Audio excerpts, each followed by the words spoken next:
அதிமுகவோட கூட்டணியே வைக்க கூடாது, அப்படியே வச்சாலும் இபிஎஸ் முதலமைச்சர் வேட்பாளர் ஆக்கக்கூடாது, இல்லனா நான் மாநில தலைவர் பதவியவே தூக்கி எறிய தயார் என பாஜக தலைமையிடம் அண்ணாமலை முரண்டு பிடித்து வருவதாக சொல்கின்றனர். அதிமுக பாஜக மீண்டும் கூட்டணி அமைப்பதற்கான வேலைகள் மும்முரமாக நடந்து வருகின்றன.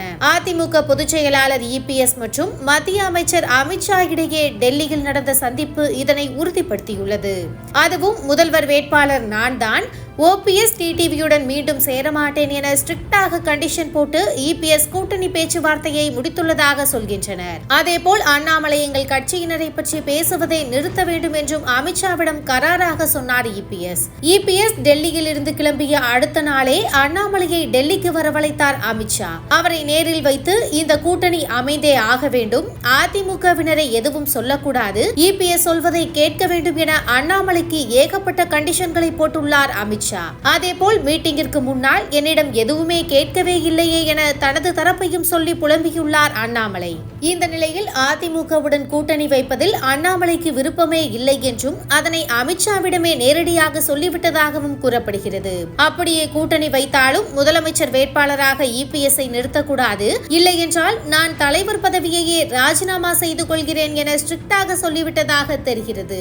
இருந்தாலும் அதிமுக கூட்டணி அமைந்தே ஆக வேண்டும் என அமித்ஷா விடாப்பிடியாக இருப்பதால் அண்ணாமலை அப்செட் ஆகியுள்ளதாக சொல்கின்றனர். சுமார் 1 மணி நேர பேச்சுவார்த்தைக்கு பிறகு வெளியே வந்த அண்ணாமலையும் கட்சி நலனை விட தமிழக மக்களின் நலனே முக்கியம், எனக்கென்று தனிப்பட்ட கருத்து எதுவும் இல்லை, கட்சிதான் முதன்மையானது என சொல்லி ஹிண்ட் கொடுத்தார். அதேபோல் கோவை விமான நிலையத்தில் வைத்து செய்தியாளர்களை சந்தித்த அண்ணாமலை எந்த ஒரு தலைவர் மீதோ கட்சியின் மீதோ கோபம் கிடையாது, நான் யாருக்கும் எதிரானவனும் கிடையாது, நான் தொண்டனாக பணியாற்ற தயார் என்று டெல்லியில் சொல்லியிருக்கிறேன், அதன் பொருளையும் நீங்கள் புரிந்து கொள்ள வேண்டும், எனக்கு பதவியின் மீது ஆசை இல்லை என தெரிவித்தார். இதன் மூலம் பதவியை ராஜினாமா செய்யக்கூட நான் தயார் என்ற மறைமுக மெசேஜை டெல்லி தலைமைக்கு அண்ணாமலை மீண்டும் அனுப்பியுள்ளதாக தெரிகிறது. அமித்ஷாவுடன் நடந்த சந்திப்பு திருப்திகரமாக இல்லை என்பதையே அண்ணாமலையின் பேச்சுகள் காட்டுவதாக அரசியல் வட்டாரத்தில் பேச்சு இருக்கிறது.